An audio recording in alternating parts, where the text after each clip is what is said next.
Hello and welcome to a very special episode 30 of X to Interact with Gaff, Eric, Sam, Steven, and a returning guest, FrankFurtter. Every week we discuss the biggest news in gaming as well as the main topic for that episode. Be sure to follow us on Twitter at xinteract_ to stay up to date with us, as well as follow our podcast on your chosen podcast feed. We got a couple chunky topics to talk about today. But first, before I get into that, I just want to ask FrankFurtter how you're doing today. I'm doing well. I woke up this morning with a plan in mind before the podcast, and then I prolonged that plan by not doing the plan because it was wet outside and I didn't want to pick up dog poop in the wet 50-degree weather. So I waited an hour, and that was not nearly enough time, and I was like 5 minutes late here, so whoops. Other than that, I'm doing well. I'm doing very well. Thank you for asking. Now, you say 50 degrees, but was that in normal units? Oh, I don't know. Yeah. No, I can do a quick Google search. Let's see here. 50 Fahrenheit to Celsius. That's 10 degrees Celsius. Okay. A bit nippy. A little bit. There's sweater weather for sure. Yeah. As for the rest of us, I imagine we're all... At least me and Sam and Steven, we're still reeling from that 4-hour DC fandom. Oh, come down, man. Exceptional. I'm still on a high. I was going to say we're recovering, but all right. It's a more apt word. Yeah. But enough about yesterday. Let's talk about the now and things that are currently hot, like all this Animal Crossing business. So... it was on Friday that Nintendo did a 20-minute, I think it was 20-minute direct on the new content updates for Animal Crossing. And usually I expect there to be pretty little and few things of substance when it comes to Nintendo, but this is actually pretty substantial, and I was pleasantly surprised for the most part. So I'm going to quickly run through all the bullet points that I have before we begin to discuss anything in detail. So here are a list of things that they announced on Friday for Animal Crossing's version 2.0 content update. You can now lead yoga exercises in the town plaza with a bunch of residents on your island. You can now cook recipes by collecting DIY recipes, and then you can put these food items anywhere as items, and you can eat them to get a bunch of, energy and stuff. They're bringing in geoids, which are things that will be buried throughout your island, just like fossils. However, you can water them and then harvest them, and then they'll play these musical notes in a set pattern, and you can place them around your house. Hey, Gaff, real quick, I have an editor's note for you. Yep. That's a Euroid? Well, that's how they pronounce it as geoid in this stream. I'm just fucking with you. Keep going. I did have that thought in my head as they said it, though. Exteriors, right? Yeah, exterior. A whole bunch of exterior stuff.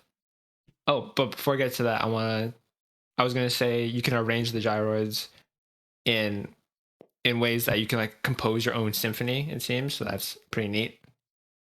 What's pretty big is that you can now decorate different walls inside your house.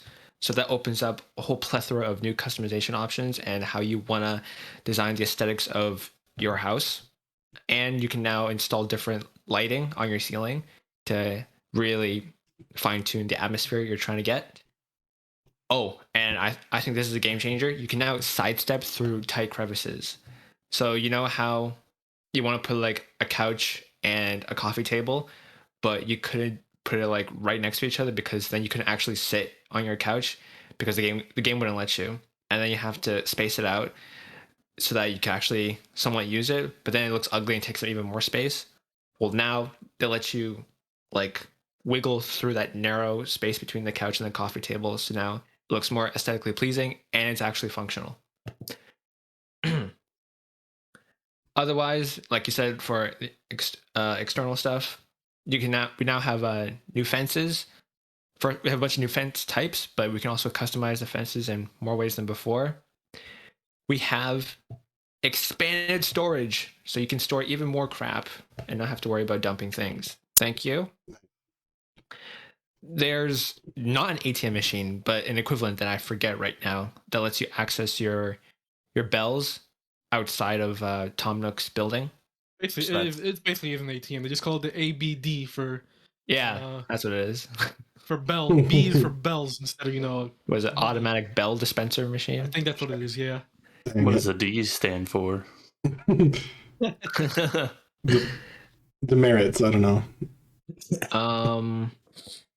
And then one of the more anticipated additions before this direct was the Roost Cafe, right? With Brewster, and you go in, you can chill, have a nice cup of coffee, and you can invite villagers that are on your amiibos or your amiibo cards, and you can invite obviously other players into your island and have a nice cup of joe together. So that's a nice little spot to hang out in. There are new islands you can visit by paying a greater amount of Nook miles, I guess. And you can visit these islands. And what's special about these is that they can be different seasons or different times of day. So there are items like snowflakes, for example, that you can get even when it's summer. Sea shanties. Someone added that. I can't believe you forgot about that.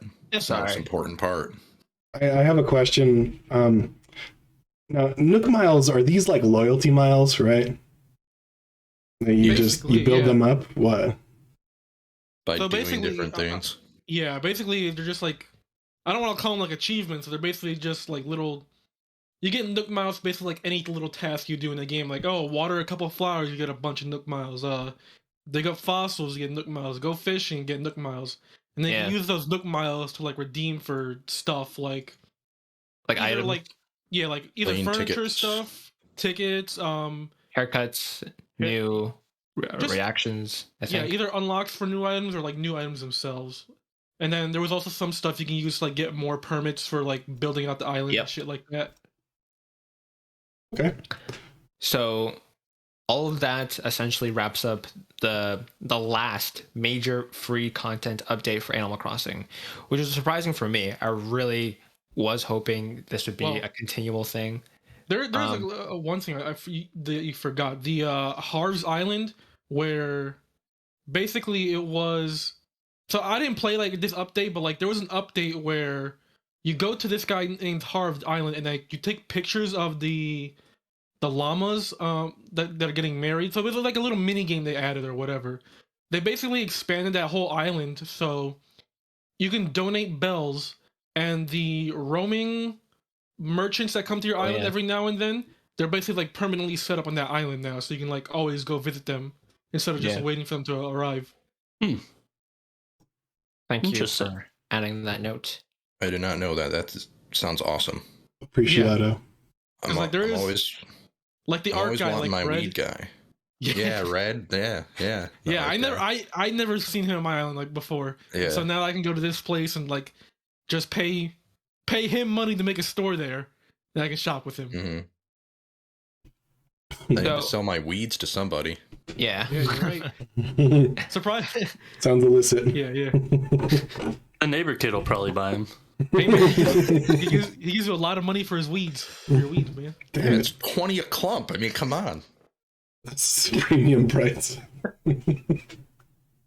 So that wraps up all of the free stuff, and I thought the Nintendo Direct was going to end right there. But then they had another surprise like 10 minutes, boy. So then they revealed the Happy Home Paradise DLC, and this allows you to go decorate different villagers' dream home. And then if you do that enough times, you can eventually bring your talents to your own island's villagers and help redesign their own home. And there are so many new customization features that come in this DLC. What are you going to say, Eric? We forgot one more thing in the free DLC part. Oh, sorry. What is it? So they brought back ordinances, which are basically like laws you can enact on your town. That was a thing in the 3DS game. So basically you can have it like, either the stores can open up earlier or close later. You can have like a beautiful town, which helps like reduce the amount of weeds you get. I didn't see it in the Direct, but maybe there's like one where you make more money on stuff, but at the same time, things also cost more. I know that was an option in the 3DS one. I'm not sure if it's still here. But yeah, that was also weird too, which I like. So I'll be able to keep my store open for longer? Yeah. Oh my god. Thank the Animal Crossing gods. Yeah, it was like that was in the 3DS game, but they didn't have it here, which is a little weird. Half the time when I play that game, it's at like 2 a.m. So, well, I think the stores are still gonna be closed by then, but they close like at 10 o'clock or something. I think I don't know. They do now, yeah. Oh yeah, but I think that's it for the free updates. Now go on to the stuff. Sorry, I'm like looking to the website. I'm pretty sure there was more stuff here, but yeah, there you go. Yeah, well, should we unpack the DLC first and then go into the expansion of what we're about to talk about? Yeah. Yes. So I was gonna say, if you don't mind me kicking it off, Steven, I feel like you and I are in the same boat of like we just don't play Animal Crossing. Yeah. We just don't. As somebody who hasn't played in about a year or so, does this entice you to come back at all? A little bit, actually. And the only reason I say that is I've always been interested to play Animal Crossing. I'm just, like I said, my son ends up having my Switch almost 100% of the time, so it would either be when he goes to sleep or, but usually that time is meant for big TV gaming time. That's my allotted like 2 or 3 hours a night or whatever I can fit in. But yeah, some of the stuff sounds really cool. I think a lot of it though is fluff that I'm not too keen on. I don't really care about building my house out. I'm not a home decorator person. That's my least favorite part of any, like Fallout 4. I'll compare it to the base building there. I freaking hated that stuff. I hated that stuff. That was the worst part of Fallout 4 to me. Yeah, I know, and I don't think I'm alone in that. But even in this case where it's done, easily the worst part. Yeah, even in this case where it's done well, right? I'm just not interested in that stuff. But the other islands, the other content that you can do, the quality of life stuff that I see, the inventory size, all of that sounds great. And, it seems like it's a level of coding maybe polished enough for me to jump back in. But if I'm being honest, it's probably like a 50-50 chance. Fair enough. Yeah, like I think some of these things are pretty cool, especially the ATM machine. If that's like where you can go at night, I don't know if that's where you can sell your stuff instead of the Tom Nook store being open. No, okay, cool. Never mind. No, what that portion was that basically if you wanted to take money out, you had to go inside a building to do it. And that building's always open, but like you could be like at the far end of the island and you have to go all the way to that building to do it. Okay. Now what they have is you can like get one that you can place outside anywhere you want. So just like a little quality of life fix basically. Same thing with storage. If your pockets were full, you had to go in your house and dump it all there. Now they have a storage shed where you can place it outside and just put it in there for wherever you want, basically. So what I'm hearing is that Sam's going to put it next to his weed guy so that way he could just deposit all his bills instantly. Yeah. Well, no, the weed guy shows up right next to the town hall where the original ATM is. So he's not scared of the feds, Yeah. Efficiency right under their nose, man. Oh my gosh. But I mean, all of this sounds fine and dandy. Like if you still play Animal Crossing, you're gonna enjoy this, I assume. I think the whole like you can go to a further island and they have different seasons and such is a really good concept and a really good idea for those collectors out there who just may have missed something. And I like the idea of sea shanties. Other than that, nothing here is like screaming at me to like come back and play. See, I almost forgot the sea shanties. Yeah, I don't think I actually even rolled credits on the original game. I just kind of fell out with it. Yeah, it's just one of those things. Like I played it, probably put a good like 10, 15 hours into it, and that was the end of it.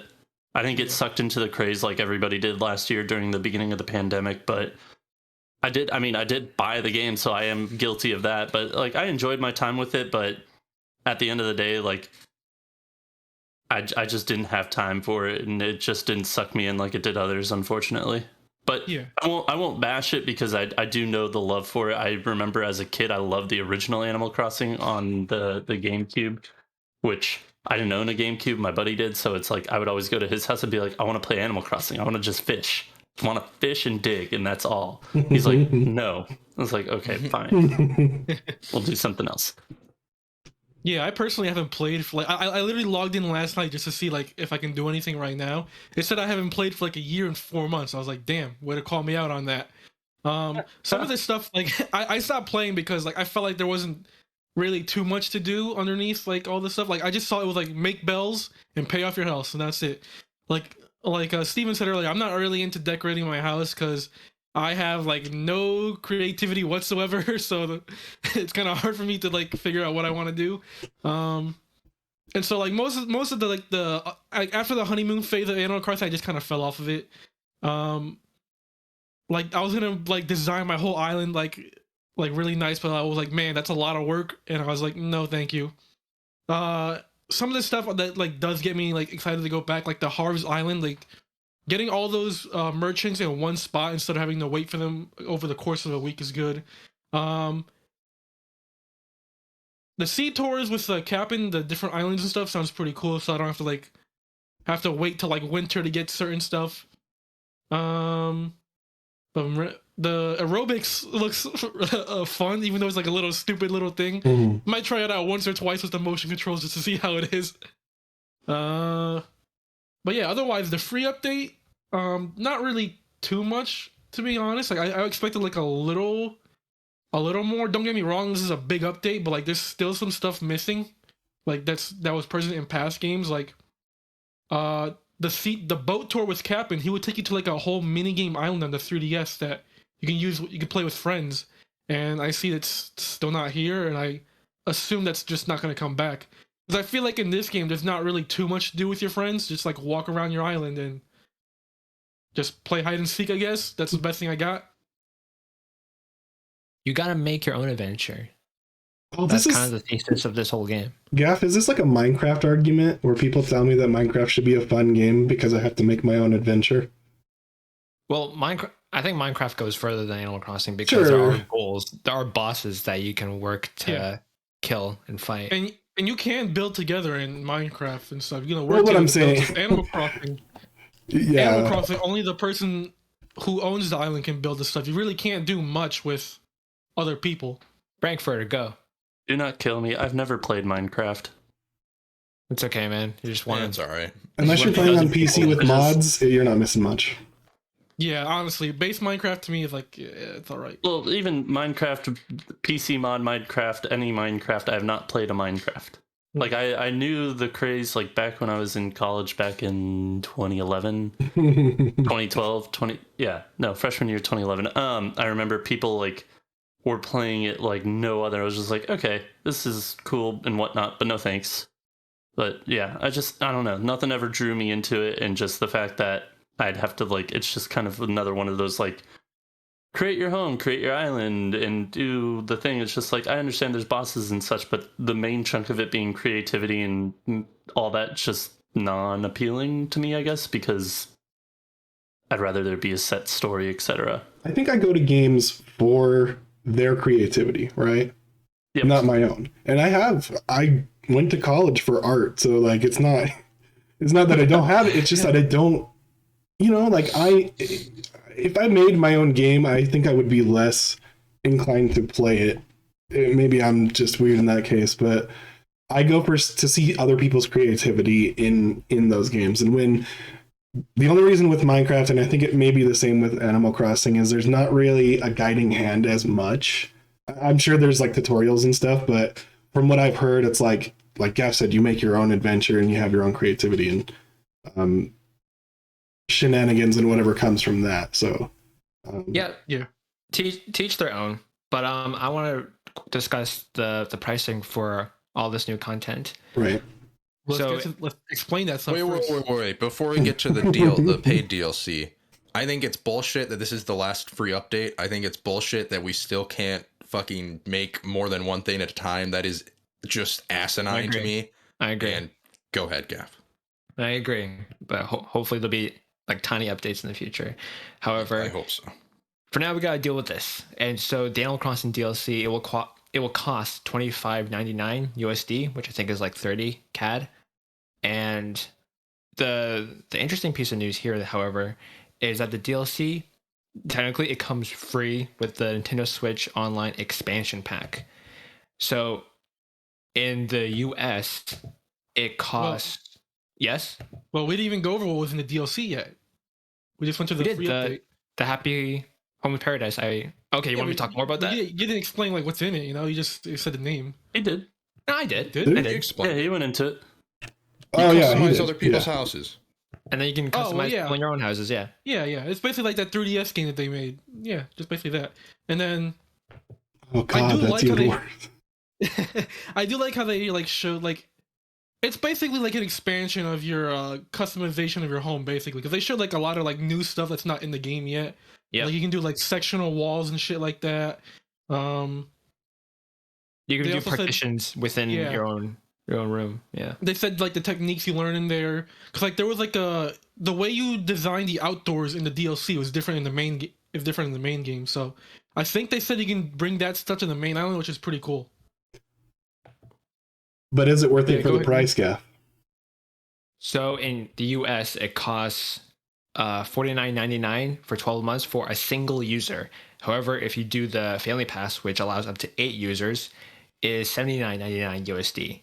Now, just to tell you what it's like up north, how this translates to CAD, it's $63.99 for 12 months for a single person, and $99.99 for the family membership for 12 months, which is a hefty price. But I guess if you can figure it out with 8 people, then it's much more manageable. Yeah, so it has to be paid up front, no monthly payment options. And they clarified what happens to the DLC once your membership expires. So I believe you still get access to the decoration features. However, you cannot go to the separate island where you go remodel other people's dream homes. You're gonna have to pay again in order to do that part of the DLC, which is very intriguing. So I want to ask you guys, is this priced correctly? Is Nintendo Switch Online the expansion pack? Is it worth all this money? What do you guys think? No. No. Not even close. Mm-mm. I think they don't have a good base to start off of, and that's kind of where my argument starts. Any multiplayer game I've played on their online, the netcode has just been terrible. It's been like, I don't know. I mean, Smash was all right, but I feel like that's their premier one that they needed to have the netcode correct for, and even then it fumbled at launch. Which I guess is sort of common, but anyways, I think even having this, is it just exclusive or can you buy it outside of the NSO? You can buy it outside for $25.99. Yeah, you can buy it outside. Okay. So I think the DLC itself, I think, is worth it for the 25. But Okay. having it included with NSO, so if you're not an Animal Crossing fan, that $50 a year is basically it's $50 because and you're not taking advantage of that DLC because you're not an Animal Crossing fan. Right, and that's where I am. Right, that's my exactly. position is, There's no option to get it without the DLC. Yeah. I don't really care about that. I'll probably honestly get it because my son loves Animal Crossing, but for people like me where it doesn't matter at all, and especially the whole one island thing, that's bogus. I can't really justify paying that amount for the expansion pack just because one is you're playing on your nostalgic heartstrings there, right? You have the N64 stuff and you have the Genesis stuff, which is cool. Don't get me wrong, there's some really cool stuff with those, but I just think having all of that being said, I still think it's too pricey. I still think when you look at comparable options, i.e. Game Pass, PS Plus, Xbox Live, those offer arguably a better value proposition and have the network to back it up. If I'm right, is the solution for voice chat still a stupid app? Yes. Yes, so. it has not changed. Yeah, I believe so, but I don't think they've added any games that really support that after a while. I mean, that's regardless. So Like, I feel like they just abandoned that app as well too, because that app is just useless now. Splatoon 2 came around, right? Like, Yeah, there's like I think the last major game might have been Smash, and then maybe they updated it for Mario Party, but other than that, I can't really name any other games that use it. yeah, it's just not a good look, man. I go to Xbox Live, I have my cloud saves transfer over, I have everything just work the way I need it to. Party chat never fails, it's never a problem, it's super easy. And when you look at that and you compare, of course, maybe apples to oranges, but in this case, oranges to oranges, because it's, I feel, standard practice for these online services to offer a voice chat. And really, that's the big sticker to me, is the voice chat and the base of the actual network itself. That's the problem. All the other value add, that's yours to determine. But I think those things right there are foundational problems that they needed to work on before this was a thing. Yeah, I agree with you. Nintendo Switch Online, for what they're charging, it doesn't match up to what they're delivering to everyone. And exactly, if you don't care about Animal Crossing, you're paying this extra fee for something you're not going to use. It's like when I go to university, I'm paying all these supplemental fees for all these clubs and or school organizations that I don't interact with, and but they're charging me $200 each anyway. Any other guys have thoughts on this pricing? I mean, Go ahead, I Sam. care about Animal Crossing, and I'm not getting this. Like, I'm not even probably going to get the DLC as standalone, but I'm not paying this $50 because none of this stuff that they're adding really interests me. Like, sure, they're adding this 64 games, but like, one of those is a game I already have because they sold it to me in a triple pack. One of them is Mario Kart 64, which I can just play Mario Kart 8. Like, sure, there's Ocarina of Time and all that. But when it comes down to it, 30+ year old games are not worth it for me for this amount of money. So I am interested when you bring up N64 being part of this, because obviously it is. I am slightly curious as to what version of Ocarina of Time they're going to put on here. Is it going to be the N64 port, like the N64 original, or is it going to be the GameCube port that they did with the... Shoot, what was it called? It was the master version, right? Yeah. With Master Quest. Yeah, or if they're going to do the 3DS version. I think it's just going to be the base N64 version, to be honest. Yeah, that's what I would imagine. Is that would be another thing of just like, okay, depending on the version, that might be worth it, I guess. But looking at the list of N64 games, there's one in here that I've never heard of, and that was because it was never released in the States or North America, whatever, which was Sin and Punishment. And I just looked up a small video to look at it, and it actually looks pretty fun. It's like a shmup game, like where you're just like a ship, but it's like you're a person on the ground shooting things in the air, but you're also dodging on the ground. It looks actually pretty interesting. But the Sega Genesis games, less care about. There's a few in there that it's like, okay, I could see myself playing this for like 10 minutes and then never again.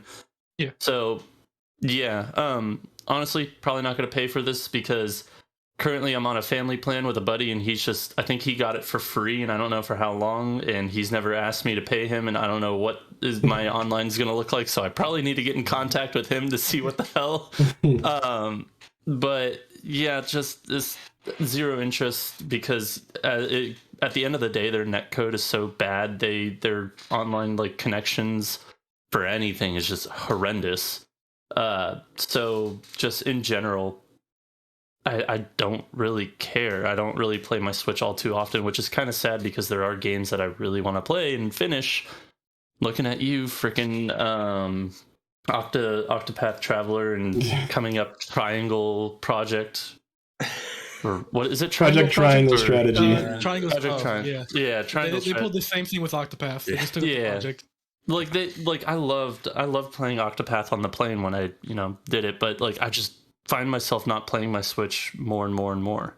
Yeah. So, although I did play Mario Golf for like a hot minute when it came out, and then that was the end of that. We're all at home, man. Like, I'm in the same boat. Like, I haven't played it over a long time. And I was gonna get Metroid even. I know this is tangential, but like I just, like I want to play on my big TV, and there's other games that look way better on my big TV. So, Funny enough, I actually play my Switch more in handheld mode than docked mode, which makes no sense as to why I don't play it. But like, I just don't care to play handheld games anymore, really. Yeah, Nintendo. We don't know why you do the things you do, and that makes all of us sad because we all want to like Nintendo. Could you imagine if Nintendo ported their shit to PC?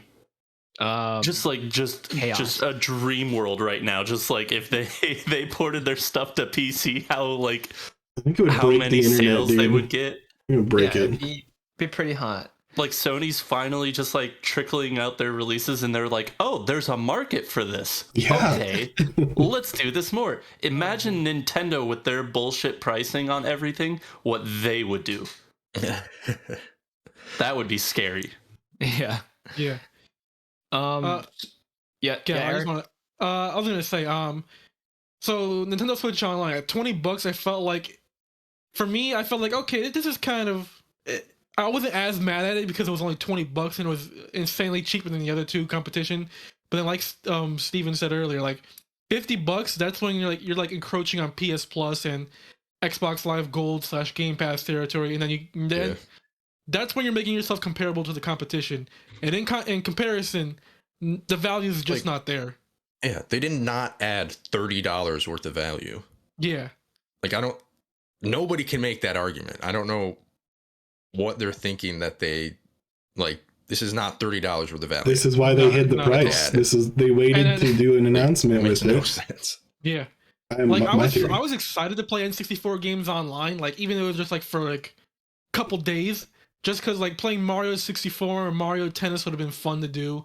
Maybe they would eventually add the older Mario parties on there or something. But like that with that price, no thank you.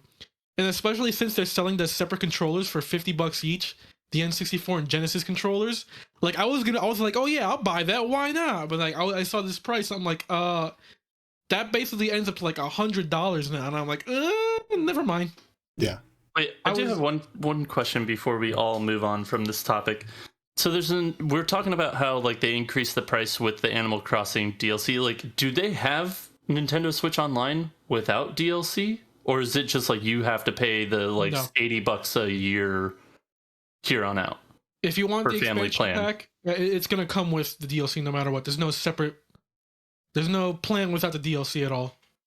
Okay, so they're just increasing their prices just in general.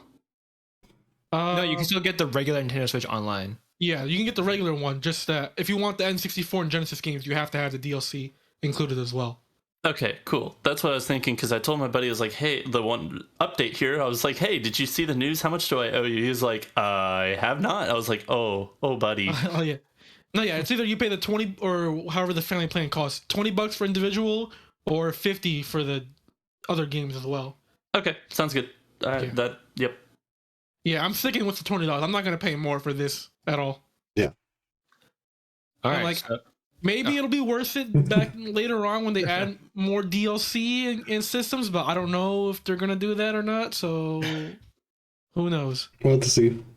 Like if Breath of the Wild 2 comes out, and they add like, oh, here's the Breath of the Wild 2 expansion pack, then maybe. But right now, no, thank you. Enough about Nintendo. So we're gonna move on to our next news topic that is pretty big. Even if you're not a League of Legends player, because this is what it's about. League of Legends. It's about League of Legends removing all chat. And in case you didn't know, all chat is when you can talk to the enemy team in League of Legends, because it's a 5v5. And typically what happens is that there'll be a lot of people flaming each other, just trash talking and calling each other all these slurs and very inappropriate things. And some say it's free speech and it's just fun to talk shit to each other because it's the internet and that's what the internet is. Other people think that it's toxic and just fans the flames, and some people are glad that all chat is being removed entirely. Some people are opposing this because they don't think it actually solves the problem and it's not tackling the root of toxicity. So there's an argument to be made there. Now, I can't stay and discuss this in depth. I actually got to head out. I was going to pass the reins to someone else. So I'll just offer my take quickly. I think removing all chat has good intentions. I don't think we're losing much by not being able to talk to the enemy team. It's not like I don't participate in it much myself as a League of Legends player. I don't feel a need to trash talk the other team just to start shit. However, I do very much to the point that it's not actually fixing the attitude that a lot of people have, where they think it's their right to be mean to other people on the internet. It's a very complicated problem, and you gotta think about, you know, freedoms of speech and what the consequences are for that. So I'm gonna pass the reins on to FrankFurtter because this is his topic, and then I will see you guys later. And as for the main topic, I have a whole blurb written down. If someone could read that out for me, because that's my opinion on the topic, that would be wonderful. Thank you guys. See ya.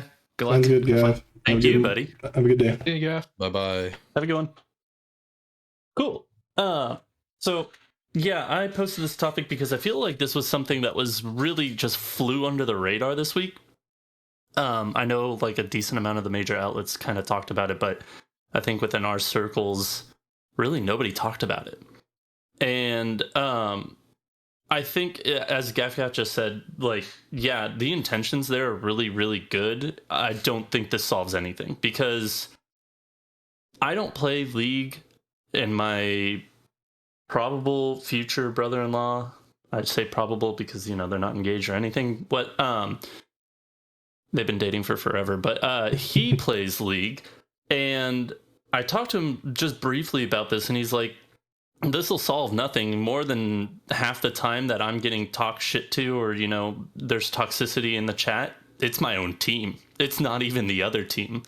So it's just one of those things like good intentions, not ill-advised, good intentions, poor execution. I think instead of this, you hire somebody, just one person, to just go in and think of any and every freaking bad word out there, no matter what the slur be, no matter it just being a word. You put a filter in the game, and you just, anytime that word or that set of letters or numbers or whatever comes through, it just gets deleted, and there's like a little report for your account to where it's like, okay, like this guy's done this X amount of times, now we put him in timeout. Yes. So, Roblox does this. I have two kids, and so I know all about this kind of filtering thing. It's really good. And, it can be overprotective sometimes, but I prefer that over the opposite, right? Yeah. And it works really well. Like, you still get people trolling, but they're not, I'm not getting or worrying about my kids going in and learning new words and things to call each other and terrible things happening to them because the moderation isn't there. It's moderation, man. And it needs an abundance, especially in a competitive game like League. If you don't have that, and maybe better reporting tools. I'm not sure what the reporting tools look like. I know, so I was playing Destiny 2, right? Playing Trials of Osiris, very, very competitive, 3v3. You die once, you're out, and it's very like the pinnacle of the PvP in that game. In that game, the way they handle the toxicity, you have an in-game reporting system, and it detects messages from people, Xbox detected message from people outside the game so someone messaged me an offensive term and it flagged it immediately. Something similar to that might be helpful for them. I know it might be a lot of R&D, but they have the money for it. Let's get real. They got tons and tons of cash over there. I think it would be worth it for them to preserve the player experience, because I want to say that's a big reason why I don't keep playing those kind of games. It's for that. I'm just worried about how my team is going to talk to me because I'm terrible, right? When I start, I'm going to be awful. So, but I'm also going to get like, hey, you're trash, or you're you're this or whatever name under the sun that people say for people who play bad because they're Cabbage. frustrated. Yeah, what did you say? You're Cabbage. just cabbage. You're Yeah. just cabbage, kid. You're just cabbage. Yeah, I've never gotten called that one. I've gotten called bottom frag. You know, these are the PG ones, but there are very, very many that I have gotten called. Even playing a game like Destiny 2, where people have to go out of their way to message me, right? And this is different from something like League, where they can just type it in real quick and it's already there. Or, Well, I don't know. I guess with Destiny though, it's now crossplay, so you could get those PC messages really easy. You just a tap of a button and type it in and go. But yeah, I see what you're saying, and it is all about moderation. It's just one of those things that it's a rated T for teen game. Like, at what point is moderation too much?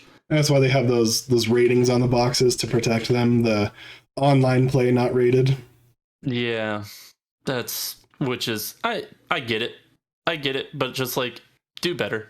Yeah, Do better. Like we're in 2021 in this day and age. If we're trying to eradicate like racism or anything like that, like it starts with our day-to-day lives and how we treat other people. And if, you know, you're playing a video game and you're being a shitty fucking person, you deserve to not play the video game. exactly. Plain and simple. It's a free to play game too. It's not like you're paying money to play League of Legends. I know you have to buy characters and such, but like at that point it's just like, I don't know. League, do better.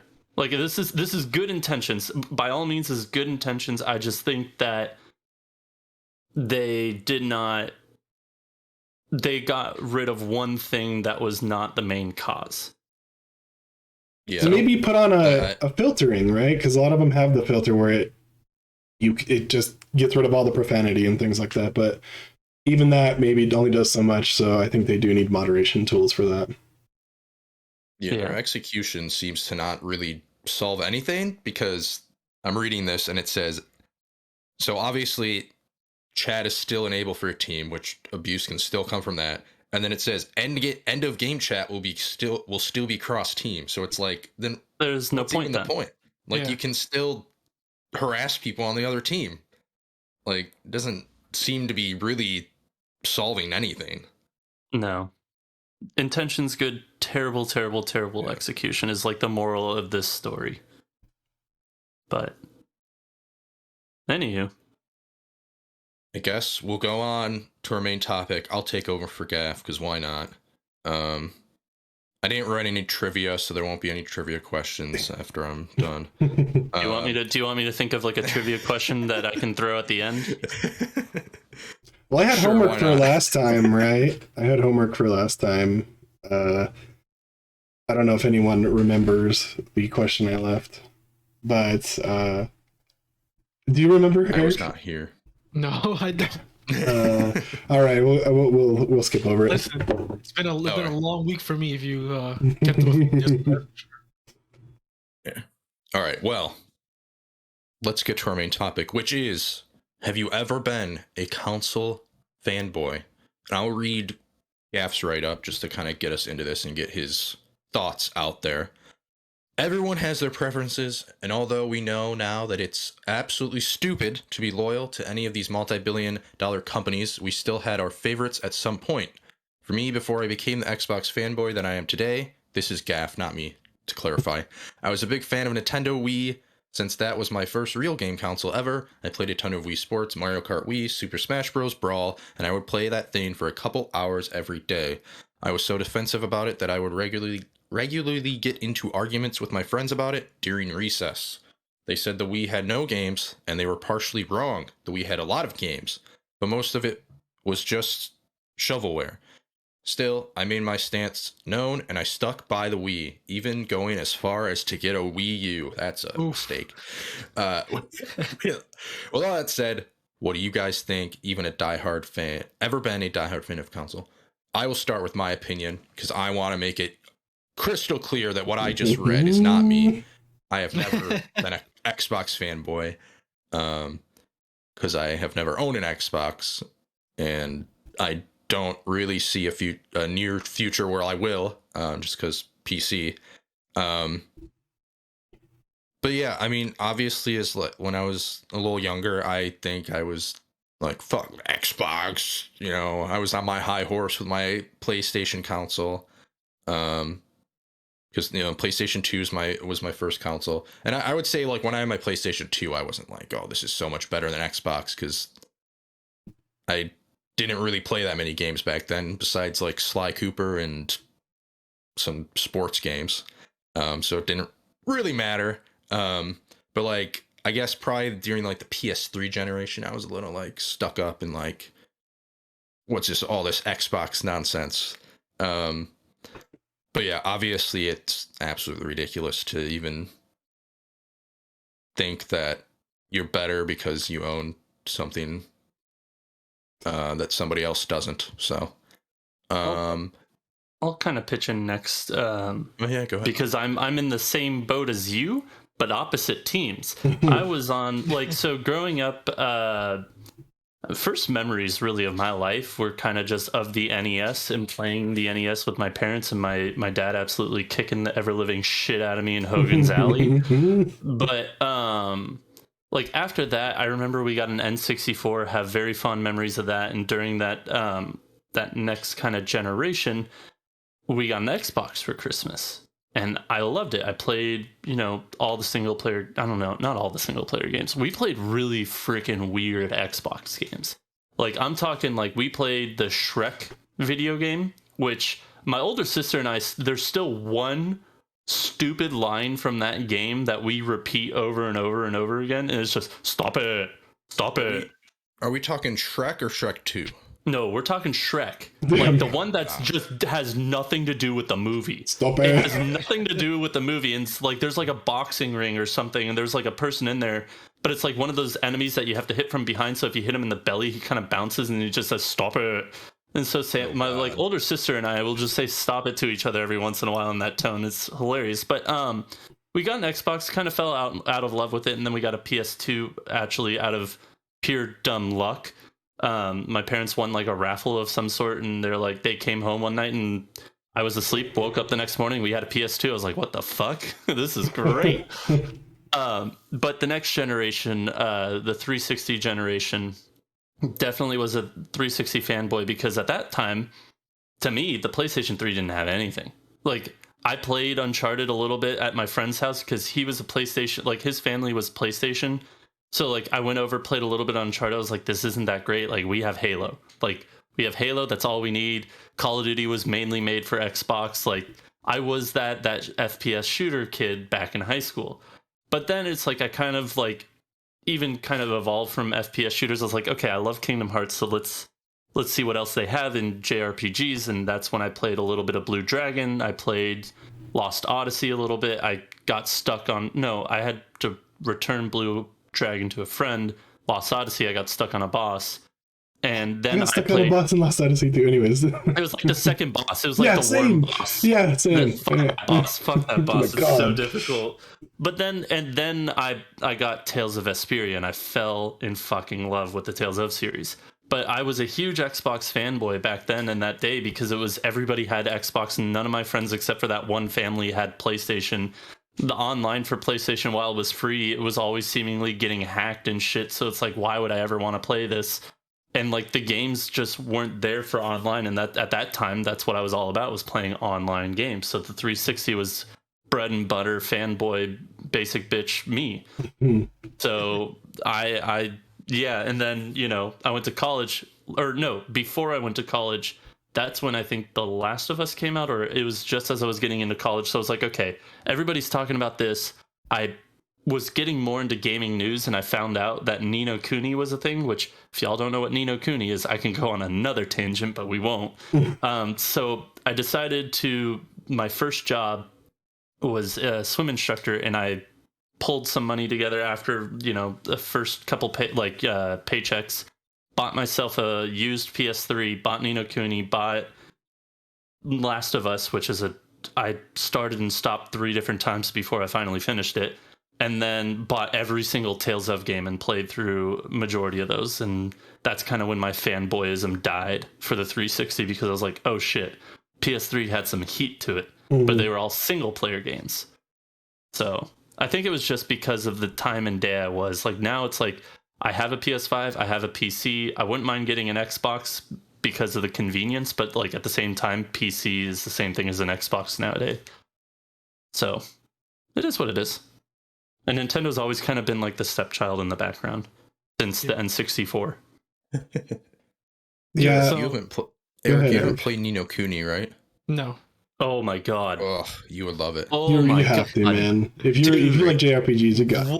Why? Why? Okay. First off, do you like Studio Ghibli?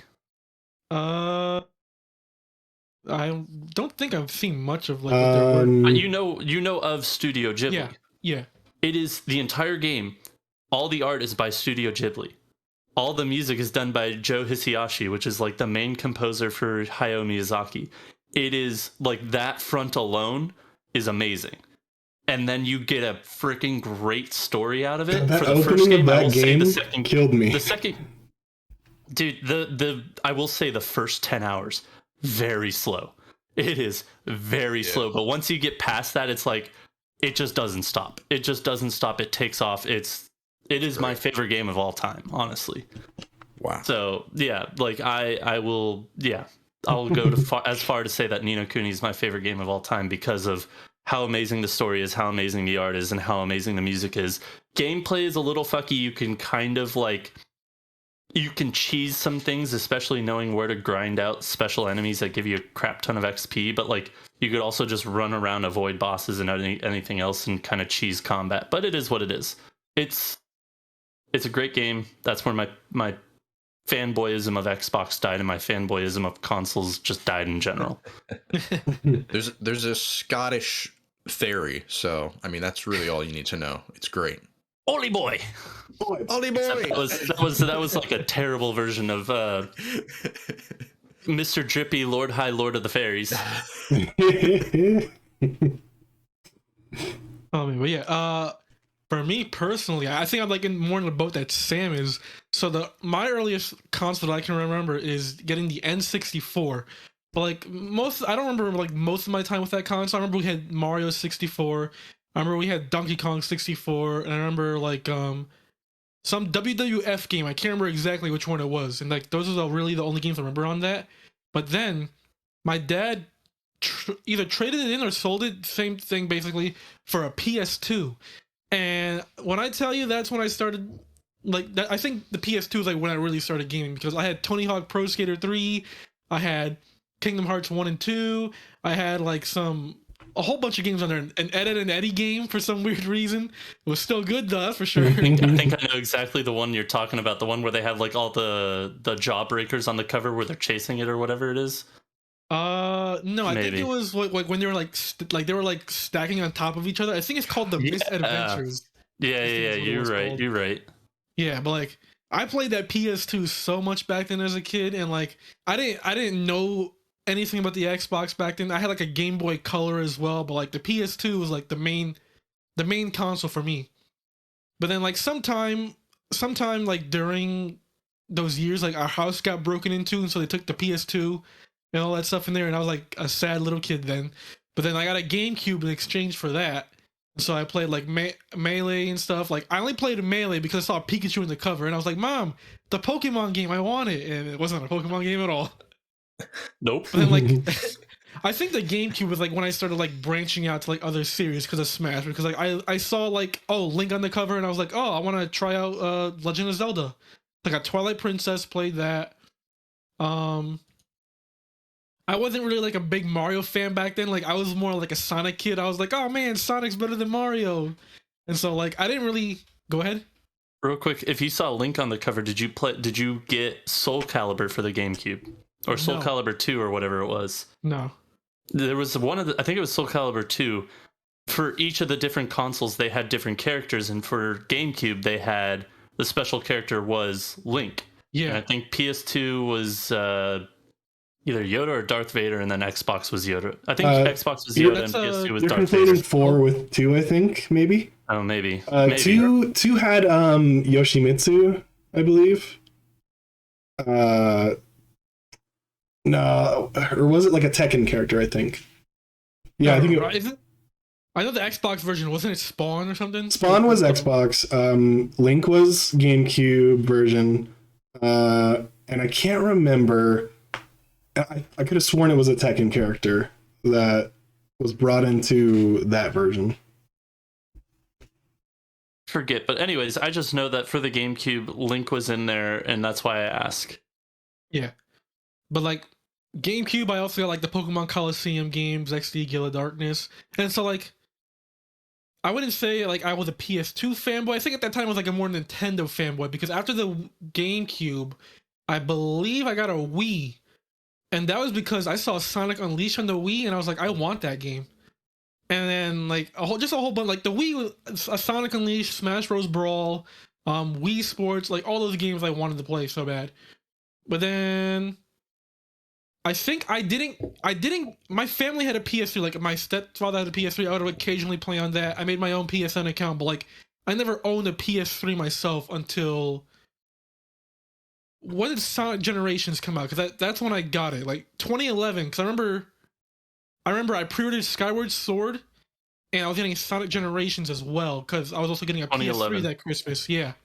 Shit, that was 2011. That was 10 years ago. What the shit, dude? That feels like fucking. I thought first off, I thought it was 08, but apparently I'm wrong. Second off, that seems like yesterday that game came out. Oh yeah. So I didn't own my own PS3 until 2011 with the Slim model, which is the best PS3 model. Don't at me. But then, like, that's, like, when I started getting into, like, online gaming. Because even though the Wii had some online games, you know, Nintendo Online, it wasn't robust. There was, like, no online chat and shit like that. And, like, I started, like, borrowing games from my godfather. He had Arkham City, Arkham Asylum, Call of Duty Black Ops. So I started playing all those games. And, like, that's, like, when I really started, like, getting... Even though I played games beforehand, that's, like, when I really started getting into gaming. And, like, I remember having, like, arguments with, like, friends in middle school about like which was better. I didn't have the PS3 at the time, but like I just remember playing it on like people who had PS3s, and like they were talking about how good Call of Duty was, and I was like, no, not Call of Duty. Mag is the shit. You guys remember Mag? Mag, oh my god. Massive like, action game. I was like, you guys are crazy. Mag is way better. 128 players compared to Call of Duty's, what is it, like 12 players per match 12, or something? 16 or whatever it is. I was like, you guys are crazy, but like I was like a stupid kid back then, man. Like the You're the PS3... type of kid that liked Haze. Yeah, exactly. Yeah, dude. Oh my god. Funnily enough, I think of my stepfather at the time, he had Haze, and I was like watching him play it. I don't remember much about it, but like definitely didn't leave an impression at all. Nope. But yeah, like I think the PS3 era is like when I was like the biggest fanboy, because like I was not at all on the 360. I was like, oh man, Xbox only has Halo, Forza, Gears. Like, why the fuck would you want to play that when we have Uncharted? We have fucking Killzone. We have fucking Resistance. We have Infamous. Yeah, I was like all that stuff. There was a Dragon game y'all had too. That like it was supposed to be motion controls, and it came out and it was just complete utter trash. I played that game. What was it though? I don't remember. Only I know I remember was Skyrim. It was a one-word game. I know that. Yeah, because it wasn't Reign of Fire. That was a movie, and then they made a game of that. Lair. It was Lair. No, that was right. Yeah. Yep. And then the PS Move came out, and I was like, I'm gonna be honest, I didn't enjoy the PS Move. I thought it was like a Wii ripoff, but I was like, I still somehow got that in the family, and so like it was fun for the short amount of time we had it. But Ratchet and Clank's another like series that I played in the PS3 that I missed every single Ratchet and Clank in the PS3 era. Like before the new one came out, I played Into the Nexus on PS Now, which it played fine. There was a little bit of input lag, but it wasn't terrible. But I still really need to go back and play those because I loved Ratchet and Clank on the PS2. Oh yeah, but yeah, like it wasn't until like towards the end of the PS3 era, I think. Yeah, like after The Last of Us, I traded in my PS3 for a PS4 because I was getting it for my like a belated birthday gift. And then so in between that time, my dad got an Xbox 360 on super cheap. And so I started playing that around like a little bit. Played Saints Row 3 on it for some weird reason because that's what he had. And it was like a first gen 360, so it didn't have Wi-Fi. I had to like borrow a friend's Wi-Fi adapter for it. I bought one of those. And yeah, that was like another thing I was like fanboying about. It's like, oh yeah, PS3 has wired and wireless. Take that, 360 and Wii, because 360, like you had to pay for the Wi-Fi adapter, and then the Wii didn't have LAN. I fanboyed over the weirdest shit back then. Another thing I fanboyed over, like the controller having a built-in battery instead of having AA batteries. Still I a was thing. like, why the fuck? Still a thing, yeah. But I'm not angry about that anymore. I just buy rechargeable batteries. I was like, ooh, why the fuck would anyone want to buy AA batteries for a controller? Like 360, come on. Another thing, like the free online. I was like, why the fuck would you pay for online? Just stupid. What'd you shit. play online though? It's just like Exactly. You played Mag, Yeah. that's what you played. No, I played like a lot of Call of Call of Duty Duty, yeah. Zombies specifically. That's true. Also, you guys had SOCOM too. I think that's where SOCOM died, was the PS3. Mhm. Probably. I didn't play SOCOM. Just like a lot of stupid stuff I would fanboy over, like but yeah, like towards the end of this PS3, like I said, I got a 360, got a PS4 afterwards. I didn't play the 360 much afterwards.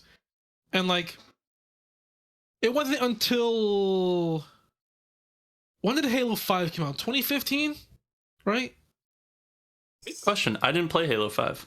I think it was 2015. That sounds right. Hold Okay, on so- 1 second. 2015, October 27th. Okay, so like that was like I graduated high school in 2015. During that summer, I got a job at my local grocery store, and so I started saving up money. I had a friend in high school who was big on Halo, and he was like convincing me like how good Halo 5 was gonna be. How the Master Chief Collection had like that Halo 2 anniversary stuff, and I was like, oh, that looks pretty good. And so summer 2015, I actually bought a 360 again. And I got like a whole bunch of Halo games on it because like there was like a sale going on where if you buy like a couple games, you get like another one for free. So I did that, played through a couple of the Halo games. I was like, why don't I just return this 360 and get an Xbox One for the Master Chief Collection instead? So that's what I did. Returned that 360 and all the games I bought. Got a Xbox One, the fat one, the VCR for fucking $300. Got the Master Chief Collection, pre-ordered Halo 5, and I just went to town basically. Like that's when I like started like that's when I started to like lessen my fanboyism on PlayStation. But like afterwards, my friends fell off of Halo 5. I did as well. Like I didn't touch my Xbox for like a long time.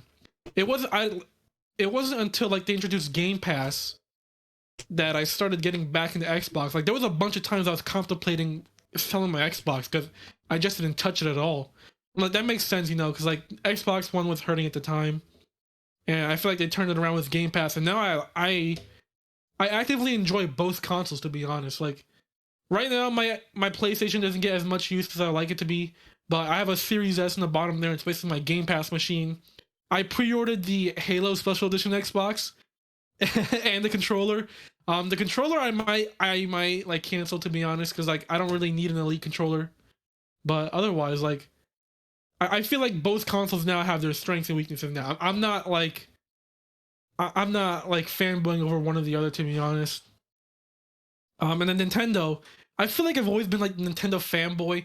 Like for some reason, for me, like they've always been like a secondary console, and like even though like their online is shit, for some reason in my head I'm always like, but it's only $20 a year. People are like, oh man, why does Nintendo always overcharge for their games? I'm like, well, I don't really mind. Like Skyward Sword, people were like complaining about the price. I'm like, well, I like Skyward Sword. I would play that. Now that's not to say like Nintendo's free of criticism, of course. Like we said earlier in the episode, their online service is shit. Yeah. Their people like rag on their backwards compatibility, and like for the Switch, I agree. But like I feel like their other consoles, like They had some good ones. Yeah, they have some good ones. Like all their handhelds have been basically backwards compatible with like the previous system. Wii was compatible with GameCube, Wii U compatible with Wii, so forth. Stuff like that. I don't know. I feel like Nintendo I'm more relaxed on, to be honest, compared to the other two consoles. But like they're not free of criticism either. So you're saying that you've always been a Nintendo fanboy and you don't think that's going to Basically. change, right? For some weird, I don't know why, to be honest. Like every time someone is like critiquing Nintendo, like this, like people are like, "Oh man, Nintendo Switch is underpowered," and I'm like, "Well, what can you do with a tablet, man? Like it's basically a tablet. You can't really do much with it." Fair enough. People complain about the 720p screen on the OLED. I'm like, well, you're not gonna notice a difference, to be honest, or you're gonna notice a difference, but like the pixel density and stuff like that. I don't know. I'm making weird arguments for it already. But yeah, there's that. So I've kind of been the same way, man. I've always been a Nintendo apologist. But yeah, apologist is what I want to say. Yeah. Sorry, I didn't know if you were done. No, I'm done. Yeah. Okay. So growing up, my first one was the SNES, like that I really actually played. Remember going over. I didn't actually have one until way later in life, but we played Contra. We played, or is that like Super C or whatever it was called? We played obviously Mario World. Best Mario ever. Don't at me. And then Mario 3, right, was really cool. I don't know, like that kind of kicked off like a sort of fanboyism bred from nostalgia, right? An apologies inbound for all the weird Nintendo decisions that come henceforth, right? So we have the SNES moving into, then my parents got me, or the family, I guess, an N64, right? It was our very first console for the whole family. Like, I just remember being at my grandma's house and like, oh my God, what is that? What are these like weird cartridges and these controllers that have 3 arms on them? Like, and the stick was terrible. I thought even then that the stick was terrible. So the stick and the C buttons. Playing Star Fox on that, GoldenEye, Banjo-Kazooie, you name it. Like we played the ever-loving shit out of that thing. Conker's Bad Fur Day, when we probably shouldn't have been playing that game, realistically. I played Conker. So I actually have a really funny story about Conker's Bad Fur Day. When I was a kid, when it first came out, we had a babysitter that would come over, and he had an N64. And one night, when my youngest sister went to bed, I was probably like 7 or 8 at the time. So it is what it is. Like, my younger sister was real young. Finally went to bed, so it was just like, I think both my sisters went to bed at that point, and I was still up, and so he was like, hey, I brought over this new game. It's really new. I think you'll like it. Let's play. It's like, cool. So we played 1v1, Conker's Bad Fur Day. It's like, oh, they're little squirrels. This is cool. And then when all the shit started hitting the fan, I was like, no, like, turn this off. And he's like, oh, I didn't think he'd react like this, but okay. And yeah, that was my first interaction with violent video games. Yeah, so like, if you didn't know, in the multiplayer mode, you could pee on each other. That was one of the mechanics. I didn't know that. Yep, it was squirrels versus teddies, right? Yep. And it was fun, man. I'll say that. It was fun. It was stupid, dumb brutal. Fun, but it was brutal. It was not appropriate for kids in any way, shape, or form. Dismemberment, gore, urination, like just sexual themes throughout the main game. Yeah, it was definitely not. Quick question: which is the original Conker's Bad Fur Day on N64 censored? Because like, or is that the Xbox version? I can't remember. The Xbox version is a little censored. It's a little censored, yeah. Eventually, I ended up buying Conker Live and Reloaded for the original Xbox, and me and my older sister, we played through the entire story. And then when I found out about online for the 360 and realized there's backwards compatible with Xbox games, I went back and I played Conker Online, and it was fun. That shit was great. Yeah, needless to say, bring back Conker maybe in a more less tone deaf approach, right? More PC, I guess. But it was a lot of fun. The Matrix part, shout out to that. That was really cool. The last boss battle, like, can I spoil that a little bit? Yeah, dude. The game's super old. Go ahead.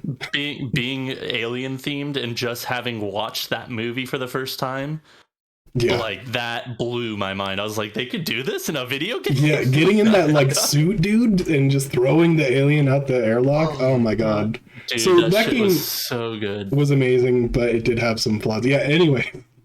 N64, some great games, and it really continued the trend of like, all right, you know what? Nothing is better than Nintendo. Screw all these other things. Whatever. I don't need Final Fantasy VII. I don't need all these other great things that I'm hearing. That's stupid. All that's stupid. And then I get to GameCube.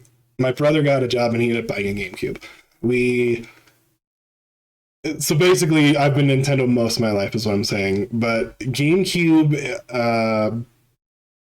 is where it started to get less, because I did have a GBA, and that's where I mostly played with mobile growing up. But then I saw like the PSP, right? And I was like, damn, a mobile can look like this. Mobile games can look like this. I think it was the same time they had DS or similar time. Yeah.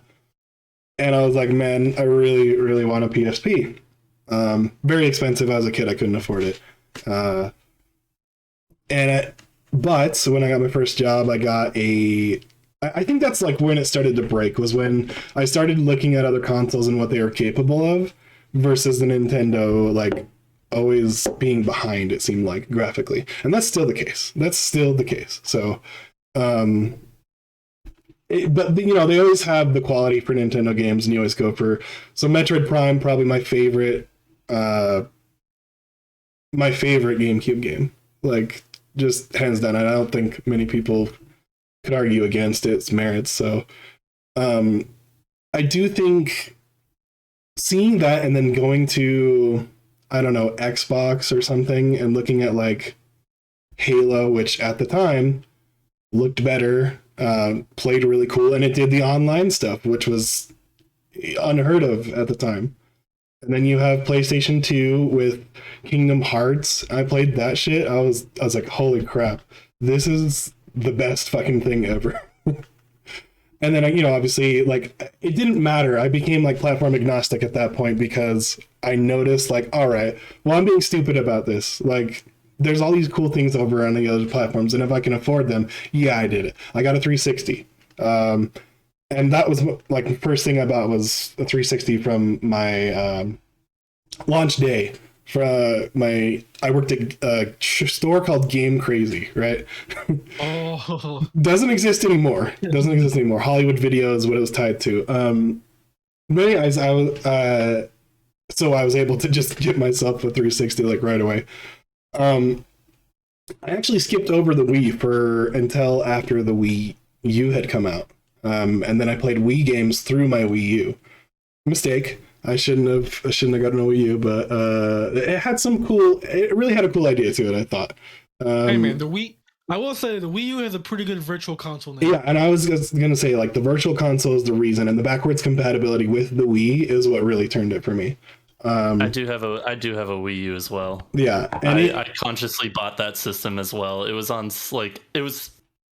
right after college, first big boy job. I got my first paycheck. I was like, I want to buy something cool, and I bought me a Wii U. Of course. Hey man, don't feel bad. I bought an Xbox One after I first. It had some cool games, man. They were just few and far between. That's all. And then, and I was a super big apologist for the Wii U, honestly. Oh, look at this game, it can do crazy things, but it wasn't really that crazy. And then I think I went to PS4. I bought a day one PS4, and I was all PS4 all the time. I was on that hype train of, well, Xbox isn't good about the gamer. Xbox is not. And that lasted maybe a couple months, man. Yeah. That lasted maybe a couple months, and I was like, oh, this Titanfall game, though. This Titanfall game looks real cool. And Halo and all, Gears. And then after a while, I think a couple of years back, I think 3, maybe 4 years back now, maybe a little longer, whenever Gears 4 came out, I ended up buying a Xbox One S, right? The special edition for that one, the Arctic one. And that was fucking cool. And Gears 4 was cool. And I've kind of been mostly on the Xbox train, but I don't think I have any allegiances, is what I'm saying with all that. I bounce back and forth between whatever interests me for games, so I really don't think, I don't know, and maybe you could make arguments in the past where this is objectively a bad system, like way back, but now they're so close together and good enough in the case of the Switch that I just don't think it matters. It doesn't make sense to be hating on another one when you have comparable quality or good enough, and people love it, and there's things to love about it. So I just don't think. I don't think, yes, that I've ever really been a total fanboy for something, but maybe I have been a Nintendo apologist. So yeah, that's for me. That's we fair. all have a little fanboy inside of us. Just, Yes, we do. Yes, we squealing do. in the back of your mind. Right. Yep. Sony. Not that type of squeal, but okie doke. Sony. Oh no. It sounded like an anime or some shit. All right. Well, that brings us to the end of episode 30. Wait, did we read Gaff's? We did. Yeah, I read it. Okay, sorry, I missed of that. the That's my discussion. bad.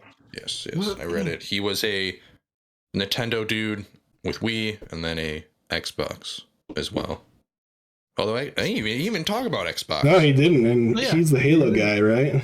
Yeah. Or no, he said before he became an Xbox fanboy, Oh, he was a okay. big fan of the Wii U. So he's a fanboy of Xbox. I guess is what he's saying, yes. But yeah, that brings us to the end of episode 30 of X Interact. I've been, well, before I get into that, make sure to follow us on Twitter, xinteract_. Same thing on Instagram. We got that a week or so ago. Frank, do you want to shout out your socials as well? Oh, yeah. Sure, but I do want to ask you guys your trivia question for the day. Ooh. Oh. What does the name Nintendo mean? Hmm. I don't know if this is correct, but this is what this website says. I have no idea. I Yeah, I can't don't tell you. It means leave luck to heaven. Oh, interesting. So there's your trivia Oh, question. so for the that's day. what it means in like Japanese? I guess. Cool. Pretty Okay, neat there. cool. Did not know it had a translation. Yeah, me neither. Me neither. I just knew it was a card company, and then The Hanafune, So- right? But yeah, Hanafuda cards. But as for my socials, I believe on Twitter I'm FrankFurtter with 2 T's because I've realized maybe about 2 months ago that FrankFurter is only spelled with 1 T, and I have 2.